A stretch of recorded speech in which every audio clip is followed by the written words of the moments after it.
कोई साधु की गलतियां नहीं है, उनमें कोई महात्माओं की गलतियां नहीं। आम समाज जब आकर अपने मौज मस्ती की जगह समझेगा इसको, तो स्वाभाविकता है कि वहाँ पर अननिगल शब्द होना ही है, और अननिगल के लोग यहाँ आकर गलत दशा करेंगे और उस त्यौहार को अपने शौक मौज मस्ती का स्थान समझेंगे, तो स्वाभाविकता है वो चीज़ें बिगड़ेगी। उत्सव होता है, उत्सव उस भाव से उत्सव के रूप में मनाया जाए, दर्शन के भाव से मनाया जाए। ये नहीं खुद आकर वहाँ पर आकर आप आम समाज उसको खेले।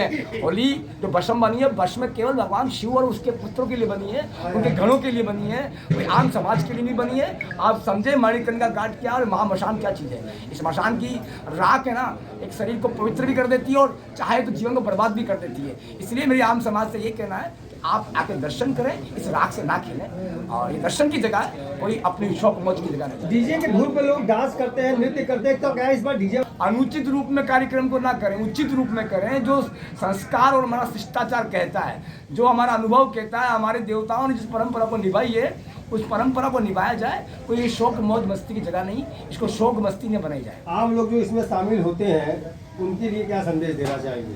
आम जनता यहाँ जो आ रही है, वो शामिल होती है, वो आकर दर्शन करें और इस भाव को समझें, ये भाव है क्या।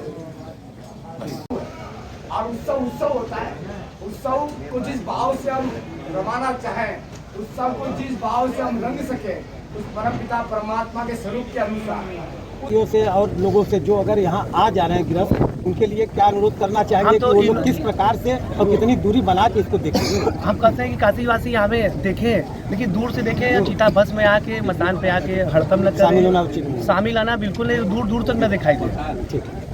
चिता भस्म की होली इस बार की सारे साधु संतों महंतों के साथ खेली जाएगी। कुछ विगत वर्षों से कुछ लोगों ने मसान की होली को बदनाम करने की जो कोशिश की है, सब लोग हैं, उपद्रवी लोग होते हैं, हर तरीके के लोग होते हैं, संसार में भांति भांति के लोग हैं, कुछ गलत मानसिकता के लोग हैं, कुछ अपने बात कर रहे हैं। तो उसके लिए असामाजिक तत्वों के लिए मैं क्षमा चाहता हूं, उनके लिए वो भगवान को सद्बुद्धि दे। चिता भस्म की होली कब से आरंभ हुई महाराज जी? कुछ जी आपने बहुत अच्छा सवाल पूछा कि चिता भस्म सबसे पहले कब लगाया गया। चिता भस्म जिस समय सती ने अपने प्राणों का त्याग दिया दक्ष के प्रजापति के हवन कुंड में, तब सबसे पहले भगवान शिव ने सती की राख को अपने भस्म पर लगा करके चिता के भस्म को अपने शरीर पर धारण किया है। उसके पहले भी दिगंबर स्वरूप में जब स्वरूप में महादेव जब आए हैं, तब उन्होंने चिता भस्म का लेपन किया है। तो जैसा कि ये कहा जाता है कि गृहस्थ आश्रम के लिए तो यहाँ पे 7 दिवसीय त्यौहार मनाया जाता है, लेकिन साधु संत नागाओं के लिए, अघोरियों के लिए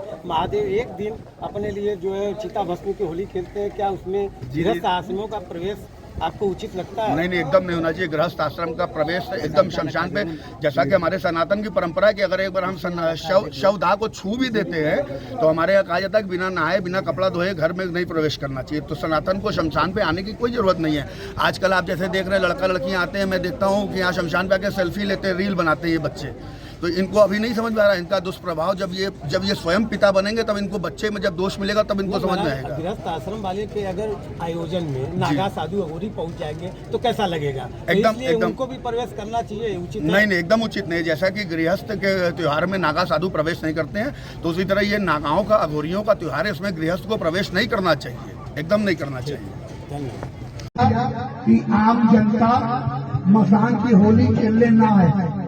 मसान की होली केवल साधुओं की है, अघोरियों की है, किन्नरों की है, गंधर्वों की है, राक्षसों की है, प्रेतों की है, पिशाचों की है, शमशान वासियों की है।